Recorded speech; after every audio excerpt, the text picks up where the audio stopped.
आज का मार्केट कैसा रहेगा? क्या आज के मार्केट के अंदर एक हमें अपसाइड का मूवमेंट देखने को मिल सकता है या तो फिर हमें एक डाउन साइड का मूवमेंट देखने को मिल सकता है? क्या आज का मार्केट गैप अप खुल सकती है? अगर गैप अप खुलती है तो क्या उस कंडीशन में हमें ऊपर का ही मूवमेंट देखने को मिल सकता है या तो फिर हमें नीचे का मूवमेंट देखने को मिल सकता है? अगर आज के दिन फ्लैट खुलती है तो क्या उस कंडीशन में एक हमें डाउनफॉल देखने को मिल सकता है या तो फिर हमें अपसाइड का मूवमेंट देखने को मिल सकता है? फुल डिटेल में समझेंगे जो आज का मार्केट किस तरीके से बिहेवियर कर सकती है। सबसे पहले यहाँ पर अगर बात करेंगे देख सकते हो निफ्टी 50 का चार्ट है और यहाँ पर देख सकते हो यहाँ पर कल के दिन फ्लैट खुली और फ्लैट खुलने के बाद एक रेंज बनाई, रेंज बनाने के बाद रेंज ब्रेकआउट किया, ब्रेकआउट करने के बाद रिट्रेसमेंट लिया, रिट्रेसमेंट लेने के बाद आप लोग देख सकते हो एक हमें ऊपर का ही मूवमेंट देखने को मिला। यहाँ पर आप लोग देख सकते हो रेंज को ब्रेकआउट किया, डिप लिया, उसके बाद हमें ऊपर का मूवमेंट देखने को मिला। मैं आप लोगों को कितने बार कहा हूँ जो आप लोग ज़्यादा से ज़्यादा सीखने पे ध्यान दिया करो। मगर यहाँ पर ना लोगों को सच्चाई कड़वी लगती है। सच्चाई सुन के आज की डेट में कोई राज़ी होता ही नहीं है और यही सबसे बड़ा कारण होता है जो इस मार्केट के बारे में कोई लोग समझ नहीं पाते हैं। अब हमें आज के दिन किस तरीके से देखना है, किस तरीके से लेवल को फ़ॉलो करना है, सारी चीज़ें हम डिस्कशन करेंगे। तो वीडियो को शुरू करने से पहले अगर आप लोगों को वीडियो इन्फॉर्मेटिव लगता है तो एक लाइक कर देना, चैनल पर नए हो तो सब्सक्राइब भी कर लेना और साथ ही साथ वीडियो को ज़्यादा से ज़्यादा लोगों में शेयर करना। सबसे पहले मैं यहाँ पर लगाऊँगा 4 आवर का टाइम फ्रेम, 4 आवर के टाइम फ्रेम के ऊपर अगर हम बात करेंगे, तो यहाँ पर देख सकते हो ये पहला 4 आवर का कैंडल है और उसके बाद देख सकते हो ये सेकंड 4 आवर का कैंडल है, जो कि इसके ऊपर ही क्लोजिंग दिया। अब यहाँ पर जो लॉजिक वाली बात है उसे ज़रा समझना, अगर यहाँ पर देखोगे आप लोग ये प्रीवियस डे का 4 आवर का कैंडल है और नेक्स्ट कैंडल देख सकते हो आप लोग, यहाँ पर एक बेयरिश कैंडल का फॉर्मेशन किया, यानी कि ये जो लो था इसके नीचे ही क्लोजिंग किया, यानी कि ये जो कैंडल बना है इसको इनगल्फ कर लिया गया। लेकिन उसके बाद आप लोग देख सकते हो कल के दिन क्या हुआ है, यहाँ पर एक कैंडल बना और इसके ऊपर क्लोजिंग दिया, यानी कि इसको भी इनगल्फ कर दिया गया। यानी कि अभी के टाइम पर ना तो ज़्यादा हमें कॉल साइड की तरफ भागना है, ना तो ज़्यादा पी साइड की तरफ भागना है। अभी के टाइम पर हमें न्यूट्रल रहना है। 4 आवर के टाइम फ्रेम के ऊपर मैं बात कर रहा हूँ। अगर मैं यहाँ पर डेली चार्ट लगा दूँगा, तो डेली चार्ट के ऊपर आप लोग देख सकते हो, अगर यहाँ पर देखोगे तो यहाँ पर देखिए ये ट्यूसडे का कैंडल है और यहाँ पर देख सकते हैं इसका हाई यहाँ पर ब्रेक नहीं किया, ना तो लो ब्रेक किया, यानी कि इसके अंदर ही काम कर रही है। तो इससे भी मुझे क्या इंडिकेशन मिल रहा है अभी के टाइम पर, जो अभी के टाइम पर हमें न्यूट्रल रहना चाहिए, ना कि यहाँ पर बुलिश या फिर बियरिश होना चाहिए। ठीक है? इस बात का आप लोग ध्यान में रखना। बाकी मैं किसी को यहाँ पर कॉल पुट के लिए रिकमेंड नहीं करता हूँ, आप लोग अपने रिस्क रिवॉर्ड के हिसाब से काम-काज करना। ठीक है? चलो 5 मिनट का टाइम फ्रेम लगा देते हैं।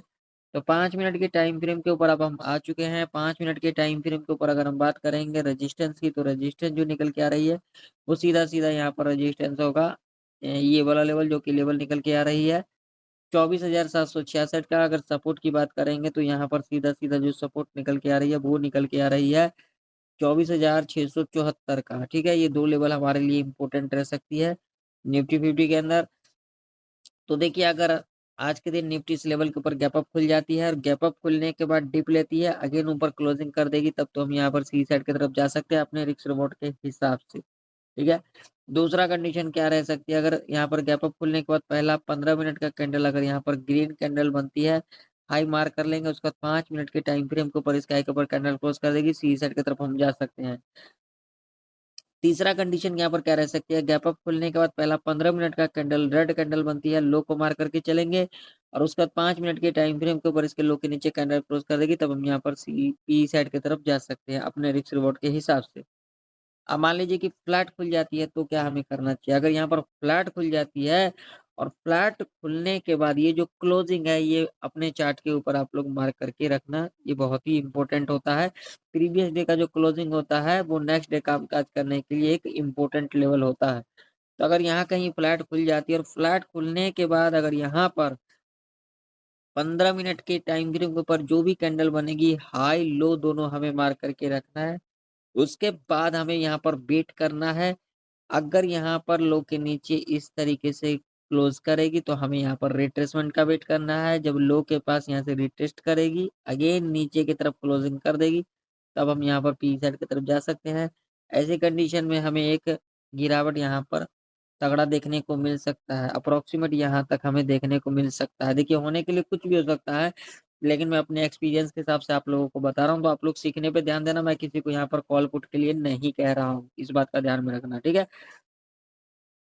अब मान लीजिए कि अगर गैप डाउन खुल जाती है तो क्या करके चल सकता है? अगर गैप डाउन खुल जाएगी, पहला 15 मिनट का जो भी कैंडल बने, रेड बने, ग्रीन बने, उससे हमें मतलब नहीं है। हमें क्या मतलब है, जो पहला 15 मिनट का कैंडल बनेगी, हाई मार्क करेंगे और लो दोनों मार्क करके चलेंगे। उसके बाद 5 मिनट के टाइम फ्रेम के ऊपर अगर इसके हाई के ऊपर कैंडल क्लोज़ कर देगी, हम यहाँ पर वेट करेंगे। रिट्रेसमेंट करने आएगी, ऊपर क्लोजिंग करेगी, तब हम यहाँ पर कम क्वांटिटी के साथ सी साइड की तरफ जा सकते हैं। अगर यहाँ पर नीचे की तरफ ब्रेक करेगी, रिट्रेसमेंट करेगी, अगेन नीचे की तरफ क्लोजिंग करेगी, तब हम यहाँ पर पीई साइड की तरफ जा सकते हैं, वो भी कम क्वांटिटी के साथ, क्योंकि यहाँ पर पीई बाई करना भी रिस्की रह सकता है। तो आप लोग अपने रिस्क रिवॉर्ड के हिसाब से कामकाज करना, हमें बस आप लोगों को सिखाना होता है। आप लोगों को जो है, आप लोग ज़्यादा से ज़्यादा सीख सके, आप लोगों को ज़्यादा से ज़्यादा नॉलेज मिल सके, इस बात का आप लोग ज़रूर से ज़रूर ध्यान में रखना। तो चलिए मैं आप लोगों को ले चलता हूँ बैंक निफ्टी के चार्ट के ऊपर। तो बैंक निफ्टी का भी चार्ट आप लोगों के सामने है, देख सकते हो यहाँ पर लेवल, जैसा कि मैंने अपने एनालिसिस के अंदर बताया था कल के दिन, आप लोग देख सकते हो यहाँ पर लेवल, यहाँ पर कामकाज की है या फिर नहीं, कि आप लोगों के सामने है चार्ट। अब बात कर लेते हैं बैंक निफ्टी के अंदर अगला जो लेवल, इंपॉर्टेंट लेवल रहने वाली है, वो रहने वाली है सीधा सीधा यहाँ पर 54,185 का। अगर यहाँ पर सपोर्ट की बात करेंगे, तो सपोर्ट जो निकल के आ रही है, वो निकल के आ रही है 53,934 का, ठीक है? तो अगर बैंक निफ्टी इस लेवल के ऊपर गैप अप खुल जाती है, और गैप अप खुलने के बाद 30 मिनट तक यहाँ पर इस तरीके का कंसोलिडेट करती है, करने के बाद ब्रेकआउट करेगी, डिप लेगी, ऊपर की तरफ क्लोजिंग करेगी, तब तो हम यहाँ पर सी साइड की तरफ जा सकते हैं अपने रिस्क रिवॉर्ड के हिसाब से। दूसरा कंडीशन यहाँ पर क्या रह सकती है, गैप अप खुलने के बाद यहाँ से हमें एक क्या देखने को मिल सकता है, करेक्शन देखने को मिल सकता है। गैप अप खुलने के बाद पहला 5 मिनट का कैंडल अगर यहाँ पर रेड कैंडल बन जाती है और इसके लो के नीचे कैंडल क्लोज कर देगी, पहला 5 मिनट का जो कैंडल बनेगी रेड कैंडल, लो के नीचे कैंडल क्लोज कर देगी, तो हम यहाँ पर पी साइड की तरफ कहीं ना कहीं जा सकते हैं। पहला टारगेट ये वाला लेवल रह सकता है, दूसरा लेवल हमारे लिए ये वाला लेवल रह सकता है, ठीक है जी। अब मान लीजिए कि अगर यहाँ पर फ्लैट खुल जाती है तो क्या करना है। अगर यहाँ पर फ्लैट खुल जाती है और पहला 5 मिनट का कैंडल रेड कैंडल का फॉर्मेशन करेगी, लो मार करके चलेंगे, उसके बाद हमें वेट करना है रिट्रेसमेंट का। रिट्रेसमेंट करने आएगी, ये जो पहला 5 मिनट का जो कैंडल है, रिट्रेसमेंट करने आएगी, नीचे की तरफ क्लोजिंग करेगी, तो हम यहाँ पर पी साइड की तरफ जा सकते हैं। पहला लेवल कहीं न कहीं ये वाला लेवल रह सकता है, और दूसरा लेवल की बात करेंगे तो ये वाला लेवल रह सकता है, जो कि लेवल होगा 53,827 का, और अगला जो लेवल रह सकता है वो रह सकता है ये वाला लेवल, जो कि लेवल होगा 53,683 का, ठीक है? अब मान लीजिए गैप डाउन खुलने के बाद अगर यहाँ पर साइडवेज के अंदर हो जाती है निफ्टी, तो हमें यहाँ पर रेंज का वेट करना है। अगर ऊपर की तरफ ब्रेकआउट करेगी, डिप लेगी, ऊपर की तरफ फिर दोबारा क्लोजिंग करेगी, तब हम यहाँ पर सी साइड की तरफ जा सकते हैं। अगर नीचे की तरफ क्लोजिंग करेगी, दोबारा रिट्रेसमेंट करेगी, उसके बाद नीचे की तरफ फिर दोबारा क्लोजिंग करेगी, तब हम यहाँ पर पी साइड की तरफ जा सकते हैं अपने रिस्क रिवॉर्ड के हिसाब से। तो आशा करता हूँ आप लोगों को निफ्टी बैंक निफ्टी की प्रेडिक्शन परफेक्ट तरीके से समझ में आ चुकी होगी। मिलते हैं किसी नई वीडियो के अंदर, तब तक के लिए जय हिंद, वंदे मातरम।